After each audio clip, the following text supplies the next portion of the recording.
Shalom. Call halal, Yahweh Bahashem, Yahweh Shai, Bahashem Rakakwadash.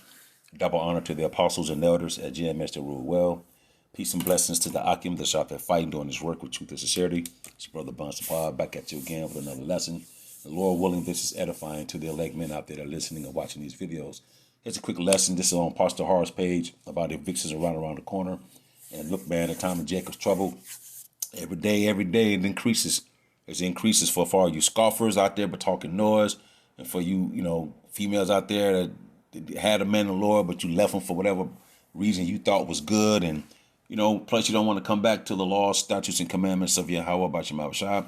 This is what's coming for you, man. The time of Jacob's trouble, because you don't want to repent and come back to who you are, man. You don't want to come back to serve Yahweh about your Shai. Well, guess what? The Lord has a way of bringing you down to your knees, man. So I'm just going to play this right here and just get into Jeremiah and close it out. 1 second. Hope it plays. It's on airplane mode. People calling and texting. Congress continues to be unwilling to intervene. Joining me now to discuss is Boom Bust co-host Ben Swan. All right, Ben, how does this happen? I mean, Trump issued a directive to prevent evictions, so why are they still taking place across the country? Yeah, so it's a little bit complicated here. If you go back into the summer, obviously in the spring and summer, Congress did intervene, right, and put a moratorium on any evictions that would take place across the country. But by the end of the summer, that moratorium had expired. The problem is Congress couldn't ever agree on another stimulus deal or coronavirus package, which would include another moratorium on those evictions. So it hasn't happened. As a result of that, what President Trump did was he issued a directive, as you said, in the fall to essentially say there shouldn't be evictions. The problem is that it's not law. It's just a directive. It was given by the president. It was kind of echoed, if you will, by the CDC. But the problem is in a lot of states like Missouri, there have been landlords who have gone to court and essentially said, we don't have to follow this directive. It's a directive, yes, but we disagree with it. And so in some states, it's not being applied. In some locations, people are still being evicted. And in many cases, quite honestly, Rachel, people just don't know that this directive even exists. So when they're getting evicted, they can't really go into court and say, hey, there's a presidential directive that stops this, because they don't even know it's out there in the first place to protect them. All right, and millions of Americans still waiting for Congress to act or do anything when it comes to coronavirus relief. Okay, so who does and does not qualify under this presidential directive from Trump? Yeah, so apparently to be eligible for this, a renter has to earn $198,000 or less if you're in a couple. It's $99,000 for a single filer. You also have to demonstrate that you have sought government help to pay your rent at some point. You can't just say, I don't have the money and leave it at that, because obviously the landlord has obligations they have to fulfill. And also you have to be able to show that because of COVID-19 you can't pay your rent. So there is some requirement here where a landlord can challenge you and say, hey, it's not an issue of COVID, this person just won't pay. And in fairness to the landlords, let's face it, all landlords are not a bunch of monsters sitting around just waiting to kick people onto the streets, but they many times don't own the properties that they are renting out. The bank actually owes them, and so they have to make payments on them. So it's really a messy situation because, when you do put a moratorium in place, does that moratorium also protect the landlords who have to make payments back to the banks? And in the past, that has not been the case. So you need to be able to create a system where you say to the banks, you can't foreclose on a landlord who can't evict a tenant who's not having to pay. So the whole thing kind of echoes, if you will, from the top all the way down. But again, going back to the point of Congress, Congress is not getting involved, and they are not finding the time to actually do something about this situation. Right, and when you're talking about evictions, you're talking about a lot of fear when it comes to the people who are being evicted, and then of course fear for those landlords who aren't able to pay the rent that they also owe. Let's look at these new numbers from the Eviction Lab, which show that during the pandemic, landlords in 26 cities have filed for more than 114,000 evictions. Now, almost 4,000 eviction notices were filed just last week. Is there any effort going on to stop this? There isn't right now. I mean, there really isn't. Look, in total, if we want to talk about numbers, there's about 6 million Americans right. Well, it's on airplane mode. I knew it was going to stop at some point in time, but you get the gist of it. The time of Jacob's trouble is at hand, man.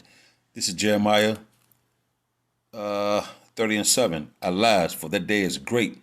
What day is great?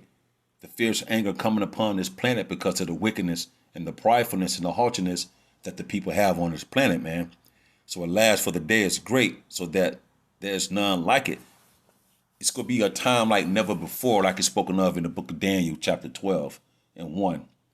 You can add up all the times throughout history and combine them together up until today. What's about to come upon this planet now, it's going to make that look like a walk in the park, man. That's why I say, alas, for that day is great, so that none is like it. It is even the time of Jacob's trouble. You so-called Negroes, Latinos, and Native Americans who make up the true biblical Israelites, the laws, statutes, and commandments was given unto you. You are all in other philosophies. You doing all this, you worshiping idols. You in all these other so-called religions that doesn't even matter.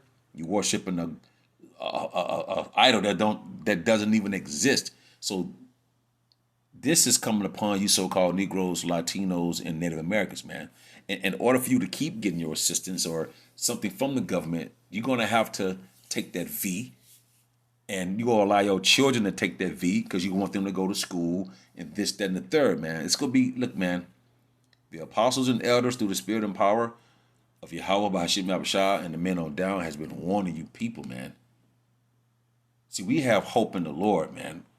That's why we out there, because we fear Yahweh by Hashem Yahushua. He's going to protect us and our families, man. Lord willing, we those men.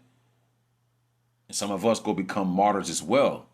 But we know one thing to keep, Lord willing, to keep that integrity in Yahweh by Hashem Yahushua, man, and not faint. It's going to be bad out here, man. The whole world about to be tried, man. And we've been warning you so-called Negroes, Latinos, and Native Americans since the apostles and elders been out there and since they got on YouTube, man. It is even a time of Jacob's trouble, but he shall be saved out of it. Who is he? Those same men who you ridicule, those same men you look down as low-value men, they're going to be precious in that day. You see what I'm saying? That's who will be saved from the anger of the Lord, because it's the anger of the Lord ultimately that's controlling everything. That's going to allow you to see the devil, the so-called white man, horns gonna come out of his head. He's gonna show you how much of a devil he really is, man. For you trusting in the system and you going down to Egypt for help. Egypt, America is known as Egypt as well, man. Spiritually, Sodom and Egypt. So instead of you asking of the Lord to help you, you want to go down to the system. You trust in this system. Well, the Lord will turn you over to that system, man. And this is what's gonna take place, man. You see? Yeah, bro. It's going to get ugly out here, man. So just a quick lesson I want to put up. This on Pastor Hart's page. Once again, it's reloading because I put it on airplane mode to keep people from calling. Sorry for the circle thing that you see right there, but that the Spirit had me to jump on it and do it, to put it out there, to warn you so-called Negroes, Latinos, and Native Americans, man. This is the end of an empire. And for us, our mind should be set upon these prophecies, man, because they really want to erase the Most High. You see what I'm saying? So the foolish pride of our people is going to come to a head, man. So with that, it's Brother Bonsa Pod. Till the next time, I shall say, Shalom.